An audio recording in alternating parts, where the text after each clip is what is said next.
జై శ్రీరామ్. శ్రీమాత్రే నమః. శ్రీ గురుభ్యో నమః.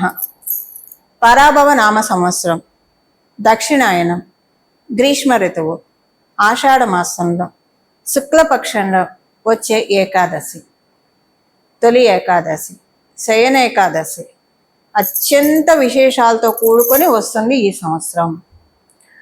ఇదివరకు సంవత్సరాల్లో లేని ప్రత్యేక అంశాలు ఈ సంవత్సరంలో ఉన్నాయి. దానికి కారణం ఇప్పుడు మనం తెలుసుకుందాము. ఇప్పుడు ఈ విషయాన్ని, ఏకాదశి యొక్క ప్రాశస్త్యం మనందరికీ తెలుసు.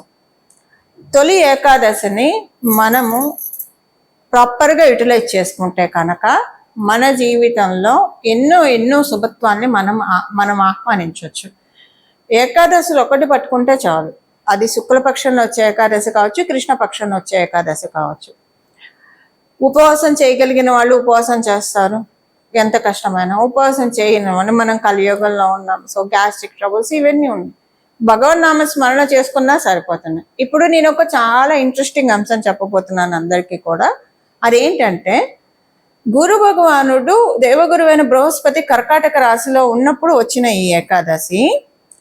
ఇంకొకటి ఏంటంటే, దేవగురువు అసురు గురువు ఇద్దరు కూడా ద్విదాదశాల్లో ఉన్నారు. ఎక్కడ ఉన్నారు?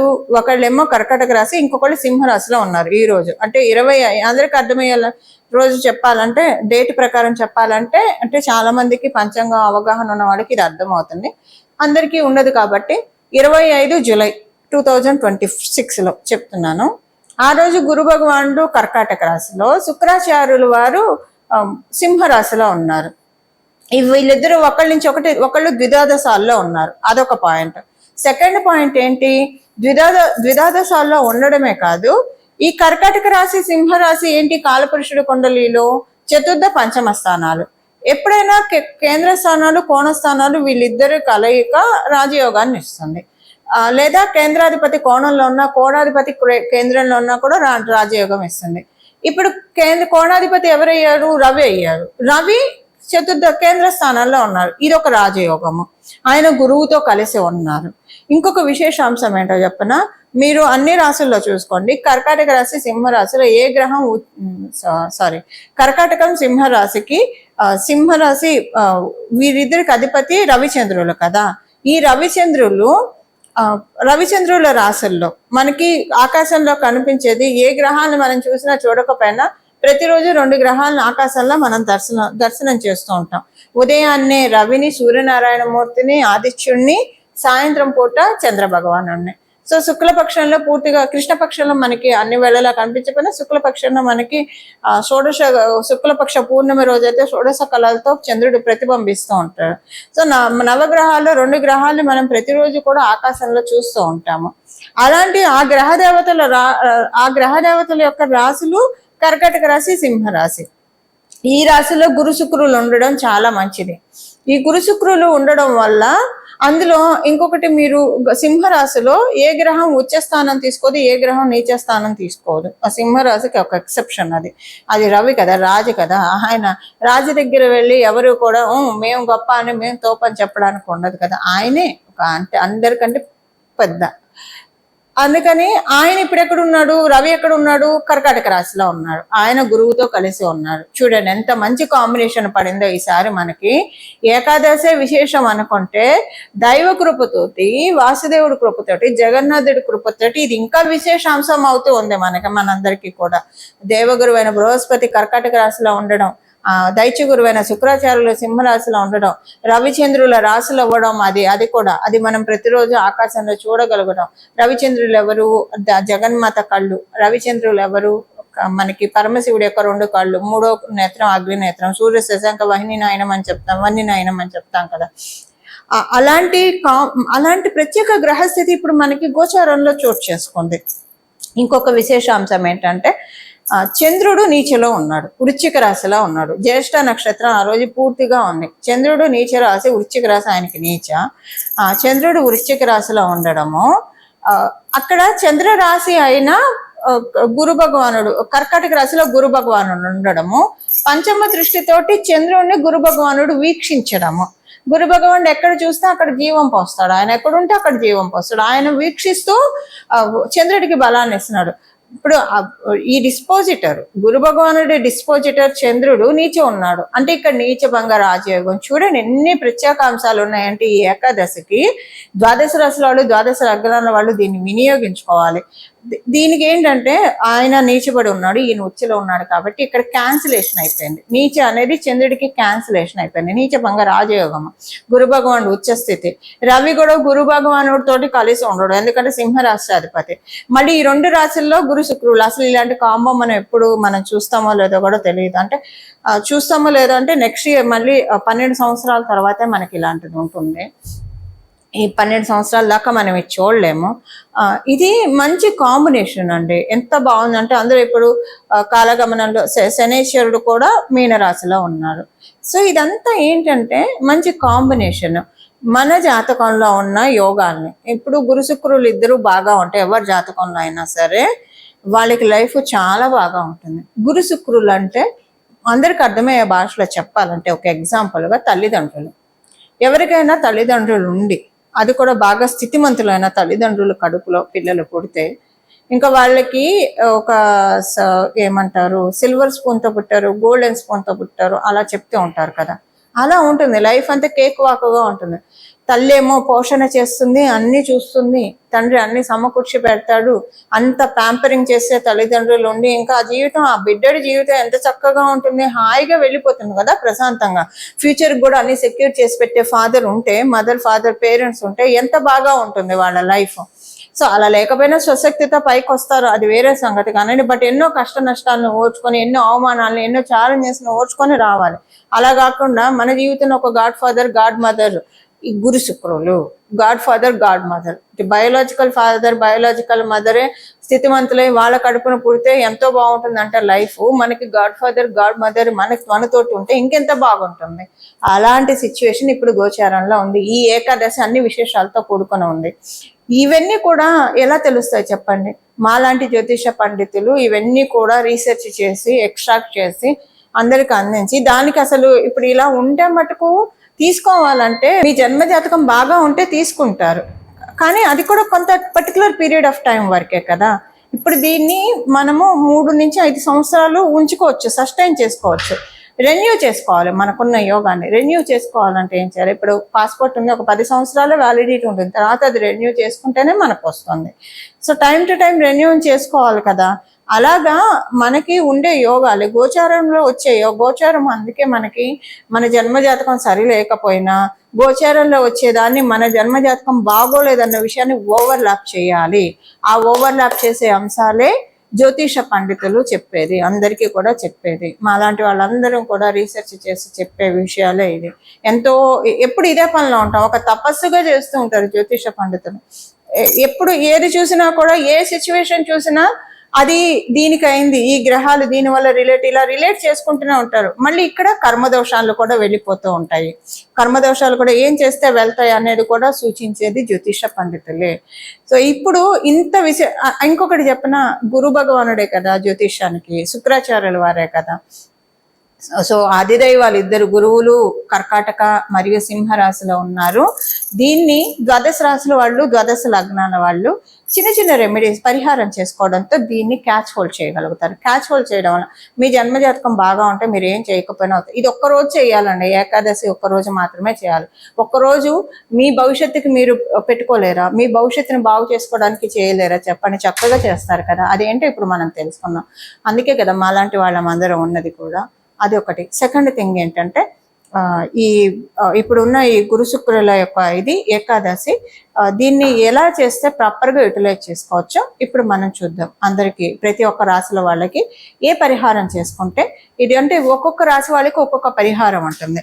సో నేను మేషరాశి మొదలుకొని మీన రాశి వరకు 25వ తారీఖు జూలై 25, 2026 సంవత్సరం ఏం చేసుకోవాలి అన్నది నేను ఇప్పుడు చెప్తాను. అది ఇప్పుడు చూద్దాం. చెప్పాను కదా, మాతాపితృల సమానం గురు శుక్రులు. మనకి కాలపురుషుడి కుండలిలో కూడా ధనుసు రాశి పితృస్థానం కదా, 9వ స్థానము పితృస్థానం అని చెప్తుంది. సో మనకి చతుర్థ స్థానానికి కారకులు ఉంటారు, ఒక్కొక్క స్థానానికి కారకులు ఉంటారు. తన స్థానము అలాగే మనకి రెండవ భావానికి కారకులు, భాతృస్థానానికి మంగళ కారకులు ఇలా ఉంటారు. సో అలా చతుర్థ స్థానానికి మాతృస్థానానికి కారకుడు శుక్రుడు. అందుకే గాడ్ ఫాదర్, గాడ్ మదర్ అని చెప్పాను. వీళ్ళిద్దరు ఆశీస్సులను అందుకోవడానికి, మన జీవితాన్ని మనము చక్కగా మౌల్డ్ చేసుకోవడానికి, అభివృద్ధి పదంలో పెట్టుకోవడానికి, 10 మందికి ఆదర్శప్రాయం అవ్వడానికి ఇది చాలా చక్కటి సమయం. ఇప్పుడు మనం ప్రతి రాశి వాళ్ళకి ఏమేమి పరిహారాలు చేసుకోవాలో ఇప్పుడు నేను చెప్తాను. అది చేసుకుంటే దీన్ని మీరు 3 years to 5 years సెక్యూర్ చేసుకోగలుగుతారు. లేకపోతే 3 months ఉంటుంది, తర్వాత నార్మల్ అయిపోతుంది, యథారాజా తదా ప్రజాగా ఉంటుంది. సో ఒకవేళ మీకు తీసుకునే డిజర్వెన్స్ లేదనుకోండి, ఏదో కొంచెం చూస్తారు, స్వల్పంగా చూస్తారు, అంటే జన్మజాతకం బాగోకపోతే. అందుకని ఏ పరిహారాలు చేసుకోవాలో ఇప్పుడు చూద్దాం. పరిహారాలన్నీ దైవానికి సంబంధించినవే ఉంటాయి. స్వామి కార్యం స్వకార్యం అంటాం. భగవంతుడిని మనం ఒక కోరికతో పిలిచినా, ఎలా పిలిచినా ఆయన మనకి అదృష్టాన్నే కలగజేస్తాడు. కాకపోతే నిష్కల్మషమైన హృదయంతో నిర్వికారంగా ఏ కోరికలు లేకుండా భగవంతుని ప్రార్థిస్తే ఇంకా మంచిది. ఒకవేళ మీరు అలాగా నాకు ఏ కోరిక లేదు, నాకు ఏది మంచిదైతే అదే ఇవ్వు అని అనుకుంటే, లేదా నేను నీకు మీద గ్రాటిట్యూడ్తో చేస్తున్నానని చెప్పి చేస్తే ఇంకా మంచిది. నువ్వు నాకు ఇన్ని ఇచ్చావు కాబట్టి ఆ గ్రాటిట్యూడ్ తోటి నేను చేస్తున్నాను, నిన్ను పూజించడము ఇది మహద్భాగ్యం అన్న ఒక భావంతో చేస్తే ఇంకా మంచిది. అసలు మనకి ఏం కావాలో ఒక్కోసారి మనకి తెలియదు, దైవానికి తెలుసు మనకి ఏది ఇస్తే మనకి మంచిదో. ఇప్పుడు చూడండి, కొంతమందికి ఒక పొజిషన్ వచ్చినప్పుడు అసలు అంతకు ముందే బాగున్నాయి, పొజిషన్ వచ్చినప్పటి నుంచి తలకాయ నొప్పిగా ఉంది, డబ్బులు సంగతి దేవుడు ఎరుగు, ఇన్ని అంటే అంతకు ముందు కూడా బాగానే ఉంది కదా ఫైనాన్షియల్గా అని అలా అనిపిస్తుంది. కొంతమంది కొన్ని బిజినెస్లు చేస్తుంటారు, అది బాగుంటుంది, అనవసరంగా ఇంకో బిజినెస్లోకి దూకుతారు, అది పోతుంది ఇది పోతుంది. అప్పుడు ఆ బిజినెస్లో దూకినప్పుడు ఒకవేళ అది అవ్వలేదు అనుకోండి, అప్పుడు బాధపడతారు, అరే ఇది అవ్వట్లేదు ఇదే చేసుకుంటున్నా, అది కూడా వస్తే బాగుంటుంది కదా అనుకుంటారు. ఒకవేళ అది వచ్చింది అనుకోండి, సపోజ్ అది పెండింగ్ అవ్వకుండా అయింది అనుకోండి, అందులో లాసెస్ అది అనవసరంగా మొదలు పెట్టేశాను, అది చేయకుండా ఉంటే బాగుండేది, అనవసరంగా కడుపులో చల్లగదలకుండా ఉన్న దాన్ని పాడు చేసుకున్నానని. సో ఇలా మనకి ఏది మనం చేస్తే కరెక్ట్ అనేది మనకి తెలియదు. అంటే జ్యోతిష్యం చెప్తుంది మనకి, జ్యోతిష పండితులు మీరు అప్రోచ్ అయితే ఏం చేయాలి, డూస్ అండ్ డోంట్స్ చెప్తారు మీకు. బట్ అలా కాకుండా అందరూ అలాగా ఉండాలని ఉండదు కదా. సో భగవంతుని పాదాన్ని మనం ఆశ్రయిస్తే మనం ఏం చేయాలి, మనం ఏం చేయకూడదు జగన్మాత మనకి జగత్ మాతా పితరులు ఇద్దరు మనకి చెప్తారు. అది ఇప్పుడు తెలుస్తుంది, డూస్ అండ్ డోంట్స్ మనకి ఏది. అందుకే భగవంతుని నేను ఇట్లా కోరుకుంటే మంచిది, నాకు ఏది మంచిది అయితే అదే ఇవ్వు నాయన, అదే ఇవ్వు తల్లి, నువ్వు ఇచ్చిందే నాకు మహాప్రసాదంగా నేను యాక్సెప్ట్ చేస్తానంటే మనకి ఏది శ్రేయమో, మనకి ఏది ఇస్తే ఇంకా మనకి టెన్షన్ ఉండదు, మనశ్శాంతి ఉంటుందో, సంతృప్తి ఉంటుందో అది భగవంతుడు ఇస్తాడు. ఇలా ఇప్పుడు మనము 12 రాశుల వాళ్ళకి ఏం పరిహారం, ఒక్కొక్కరికి ఒక్కొక్క పరిహారం ఉంటుంది, అది ఇప్పుడు నేను చెప్తాను. ఒక్కొక్క రాశి వాళ్ళకి విడివిడిగా క్లుప్తంగా ఒక 2 పాయింట్స్ చెప్తాను, మీకు ఇది దీనివల్ల ఏం బెనిఫిట్ ఉంటుందో చెప్తాను. కానీ ఇప్పుడు ఒక్కొక్క రాశి వాళ్ళకి విడివిడిగా ఏం చేసుకోవాలో చెప్తాను, ఏం స్తోత్ర పారాయణాలు చేయాలి, లేదా ఏ ఘట్టాన్ని పారాయణం చేయాలో చెప్తాను. దాంతోపాటు ప్రతి ఒక్కళ్ళు 12 రాశి వాళ్ళు, 12 లగ్నాల వాళ్ళు ఈరోజు ఆదిత్య హృదయాన్ని 3 సార్లు చదవండి. చదవడం లేదా వినడం అన్నా చేయండి. కనీసం సూర్యనారాయణమూర్తి రవి ముందు నుంచని, ఆదిత్యుడి ముందు నుంచని 3 సార్లు ఆదిత్య హృదయం పారాయణం అన్నా చేయండి లేదా వినండి. కానీ మనసు లగ్నం చేసి చేయాలి. ఎప్పుడైనా ఏం చేసినా మనసు లగ్నం చేసి చేస్తే అత్యద్భుతమైన ఫలితాల్ని మనం ఇమ్మీడియట్ గా చూస్తాం, క్విక్ గా చూస్తాం. అది మనసు ఆత్మ బలాన్ని పెంపొందించే సమయం ఇది. ప్రతి ఒక్కళ్ళకి కూడా ఆత్మకారకుడు సూర్యనారాయణమూర్తి. మళ్ళీ మన జన్మకుండలిలో ఆత్మకారకులు మారుతారు అనుకోండి, కానీ సూర్యనారాయణమూర్తి ఆత్మకారకుడు. రవిని మనం పట్టుకుంటే కనుక మన యొక్క ఆత్మబలం పెరుగుతుంది. ఈ జీవుడు ఈ దేహంలో ఎందుకున్నాడు, నేను ఎవరిని అని పూజ్య గురువులు రమణ మహర్షి చెప్పినట్లు అది తెలుసుకోవడానికే మనం ప్రయత్నించడానికి ఈ శరీరం వచ్చింది. కాకపోతే మనం ఇవన్నీ వదిలేసి మిగతా వెన్నని చేతిలో పెట్టుకొని నెయ్యి కోసం పరిగెత్తుతూ ఉంటాం, అది వేరే సంగతి. కానీ బట్ అలాంటి స్థితిలోకి మనం వెళ్ళాలంటే ఫస్ట్ ఆ నాలెడ్జ్ మనకు ఉండాలి కదా. ఉంటే అప్పుడు మనం స్టెప్ బై స్టెప్ వెళ్తాం. ఏది ఒక రోజులో అవ్వదు. అందులో ఆధ్యాత్మిక ప్రోగ్రెషన్ అంటే స్టెప్ బై స్టెప్ అవుతుంది. ఆధ్యాత్మికతలో ఉన్న వాళ్ళకి అందరికీ ఈ విషయం తెలుసు. అలా స్టెప్ బై స్టెప్ ప్రోగ్రెస్ అవ్వడానికి మన ఆధ్యాత్మికంగా కూడా మంచిది. ఆధ్యాత్మికంగా ఎదుగుతున్నాం అంటే లౌకికంగా అన్ని సాధించేస్తున్నట్టే, దీనికి అది అయిపోతూనే ఉంటుంది. ఇదొకటి మీరు గుర్తుపెట్టుకోవాలి. ఆధ్యాత్మికం అంటే మన నిత్య దైనందిన జీవితంలో మన పనులు మనం చేసుకుంటే ఎక్కడ మన బాధ్యతను విస్మరించకుండా. గృహస్థాశ్రమంలో ఆధ్యాత్మికంలో ఉన్న వాళ్ళు మాక్సిమం అందరూ ఇదే చేస్తారు. వాళ్ళ బాధ్యతలను వాళ్ళు రెస్పెక్ట్ చేస్తూ అవి చేస్తారు. బట్ ఎక్కువ టైము ఆధ్యాత్మికతకి కేటాయిస్తారు. అలా చేయడానికి ఇది ది బెస్ట్ టైము. ఇలా అందరూ చేయాలంటే ఆదిత్య హృదయాన్ని పట్టుకోండి. ఆదిత్య హృదయాన్ని 3 సార్లు చదవండి, వినండి. ఒక్కరోజే కదా, రోజు చేస్తే ఇంకా మంచిది. అసలు మన ప్రతిరోజు ఆయన వెలుగునిస్తున్నాడు, అందరికీ వెలుగునిస్తున్నాడు. ఒక గ్రాటిట్యూడ్ చెప్పాలి కదా మనం స్వామివారికి. అలా గ్రాటిట్యూడ్ చెప్పే టైం మనకు వచ్చింది. కాలబలం దైవబలం ఉన్నప్పుడు అందరూ కూడా వింటారు, ప్రసన్నంగా వింటారు. ఇది ఆ టైం. ఈ టైంని అసలు మిస్యూజ్ చేసుకోకండి. ఒకవేళ మీరు లేడీస్ అయ్యి మీరు పీరియడ్ లో ఉన్నారనుకోండి, మనసులోనే భగవన్ నామస్మరణ చేసుకోండి. నామస్మరణకి ఎలాంటి తప్పు లేదు. మనసులో భగవంతుని ధ్యానించుకోండి. ఏది భగవంతుని అన్నా మీకు ఇష్టమైన దేవి దేవతల్ని నామంతో జపించుకోండి. ఇప్పుడు నామానికి ఏం తప్పు ఉండదు. ఇప్పుడు సపోజ్ మన పిల్లల పేరు అమ్మాయి అతో అనుకోండి, శ్రీదేవి అని పెట్టారు అనుకోండి, లేదా అబ్బాయి అనుకోండి శ్రీనివాస్ అని పెట్టారు అనుకోండి. మనం బాత్రూంలో ఉన్నాం, ఏదో మర్చిపోయాము, ఆ అమ్మాయిని పిలుస్తాం కదా, మన శ్రీదేవి ఇలా రామ్మ అరే నేను బాత్రూంలో ఉన్న అమ్మాయిని అలా పిలుస్తా, దేవుడి పేరు అని మనం ఆగాం కదా. ఇప్పుడు మీరు బహిష్ట సమయంలో ఉన్నారు, పిలవాలి ఎవరినన్నా, పేరు అదే ఉంటే పిలుస్తాం కదా, శ్రీదేవి ఇలా రామ్మ అని పిలుస్తాం కదా. అరే బహిష్టులో ఉన్న అమ్మవారి పేరు అని మనం, అందుకే నామానికి తప్పులేదు. మీరు ఏ అవస్థలోన్నా ఉండండి, ఏటి సూతకంలో ఉన్నా కూడా పిలుచుకుంటాం కదా. అసలు దీనికి గోవింద గోవింద గోవింద, దీనికి అసలు తప్పే ఉండదండి. మీరు మనసులో ఇంకా మీకు ఇది ఒక మహత్తర అవకాశం. ఎందుకంటే పంచమ స్థానము పీరియడ్స్ ను కూడా సూచిస్తుంది. ఆయన కర్కాటక రాశిలో ఉన్నారు. ఇది ఇంకా మహత్తర అవకాశం. మీరు అసలు బాధపడకండి పీరియడ్ లో ఉన్నాము, లేదా ఏటి సూతకంలో ఉన్నా కూడా ఒకవేళ 11 రోజులు మృతా శౌచంలో ఉన్నా మనసులో చెప్పించుకోండి.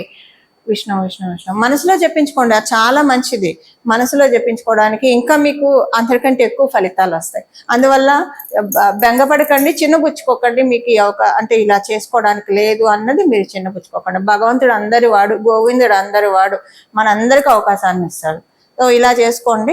ఆదిత్య హృదయం అయితే అంటే ఒకవేళ మీరు పీరియడ్ లో ఉన్న జాత సౌతం మృత శౌచంలో ఉంటే మీరు ఆదిత్య హృదయం పారాయణం చేయకూడదు. అది స్ట్రిక్ట్ రూల్.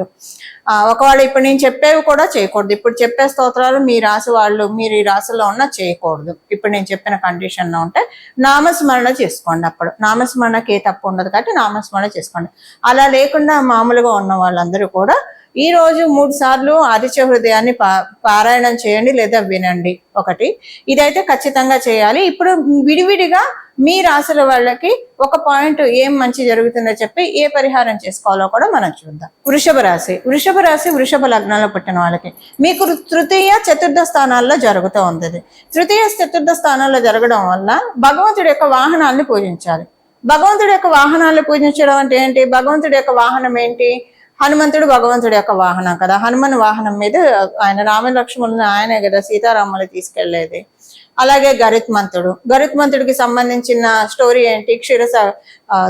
తల్లి ఆయన వినతని వినత కద్రువ ఇదైనప్పుడు తల్లిని విడిపిస్తారు కదా దాస్య నుంచి. ఆ ఘట్టాన్ని మీరు తెలుసుకోండి. దేవలోకానికి వెళ్ళి అమృతాన్ని తెచ్చి అది కద్రువకి ఇచ్చేసేసి తన తల్లిని కాపాడుకుంటారు కదా, ఆ ఘట్టాన్ని తలుచుకోండి. ఇలాగా దేవుడి యొక్క వాహనాల యొక్క విశేషాన్ని తెలుసుకోవడానికి ప్రయత్నించండి.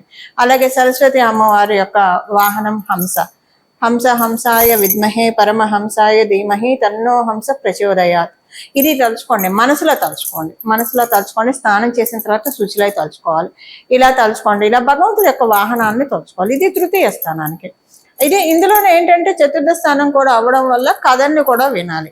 హనుమంతుడికి సంబంధించిన కథలు, ఓకే, అలాగే గరుత్మంతుడికి సంబంధించిన కథలు. ఇలా భగవంతుడి యొక్క వాహనాలు ఏవేవైతే ఉంటాయో వాటికి సంబంధించిన కథలు అంటే మన జీవితం అనే రథం చక్కగా వెళ్తుంది. ఇదొక పరిహారం చేసుకోవాలి. దీంతో పాటు ఇంకొక మరి చతుర్థ స్థానానికి కూడా పరిహారం చేసుకోవాలి కదా. 4వ స్థానానికి మీరందరూ కూడా సూర్యబలాన్ని పెంచుకోవాలంటే సూర్యాష్టకం ప్లస్ ఆదిత్య హృదయం ఈ 2 కూడా ఈ రోజు పారాయణం చేయండి. 3 సార్లు పారాయణం చేయండి. ఇవి వృషభ రాశి వృషభ లగ్నంలో పుట్టిన వాళ్ళ పరిహారం ఏంటంటే, పరిహారం చేసుకోవడం వల్ల మీకేంటంటే అసలు దీనివల్ల మీకేం వస్తుంది బెనిఫిట్ అంటే మీ జీవితం అనే రథం పూలబాటలో సాగుతుంది. అంతే సింపుల్ గా చెప్పాలంటే. అంటే లైఫ్ కేక్ వాక్ అవుతుంది, బెడ్ ఆఫ్ రోజెస్ అవుతుంది. ఇది 3 years వరకు మీరు సెక్యూర్ చేసుకోవాలంటే ఇప్పుడు మనం తెలుసుకునే పరిహారం చేయండి. మీ జాతకం బాగోకపోతే దాన్ని తీసుకోవడానికి అట్లీస్ట్ బాగుంటే 3 years సెక్యూర్ చేసుకోవడానికి. ఓకేనండి, ఇది మీకు.